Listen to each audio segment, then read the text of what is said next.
Hello student, आज हम पढ़ेंगे प्रोकैरियोटिक कोशिका।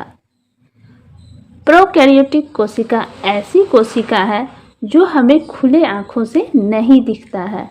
यह जीवाणु तथा साइनोबैक्टीरिया में पाया जाता है। इसकी सबसे बड़ी विशेषता है इसमें केंद्रक नहीं पाया जाता है। इसका आनुवंशिक पदार्थ किसी झिल्ली में बंद नहीं होता है। केंद्रक के रचना के आधार पर कोशिका दो तरह की होती है। एक कोशिका ऐसी होती है जिसमें केंद्रक झिल्ली नहीं होती है। प्रोकैरियोटिक कोशिका में गाल्गी काय, माइटोकॉन्ड्रिया, अंतःपर्दवी जालिका नहीं पाए जाते हैं तथा इसमें क्लोरोप्लास्ट भी नहीं पाया जाता है।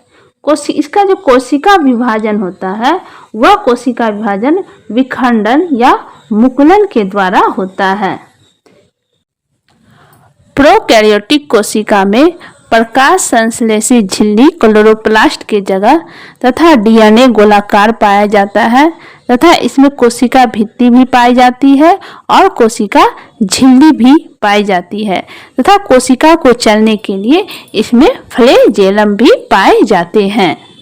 यह कोशिका जो होता है वह एक कोशिका का बना होता है, इसलिए यह हमें खुले आँखों से नहीं दिखता है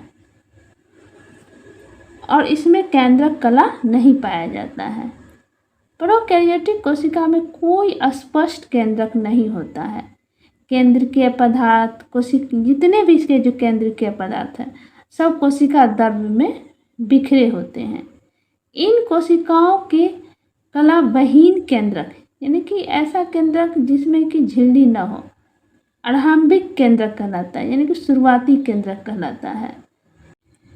70S प्रकार के जो राइबोसोम्स है वह प्रोकैरियोटिक कोशिका में पाई जाती है क्योंकि इसमें एनर्जी प्रोटीन की आवश्यकता कम होती है। और 80S प्रकार का राइबोसोम ये यूकैरियोटिक कोशिका में पाए जाते हैं तथा इसमें डीएनए, हिस्टोन, प्रोटीन से संबंध नहीं होता है। कहाँ पाया जाता है तो यह नील हरे शैवालों तथा जीवाणुओं में ये कोशिकाएं पाई जाती हैं। इनमें केंद्रक के चारों ओर पाए जाने वाली, जैसे इसका केंद्रक है ना, तो इसके चारों ओर पाए जाने वाली झिल्ली अनुपस्थित होती है।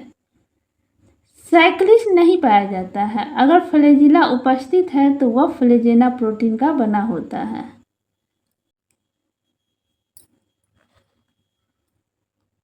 इसमें जो फ्लैजिला पाया जाता है वह प्रोटीन का बना होता है।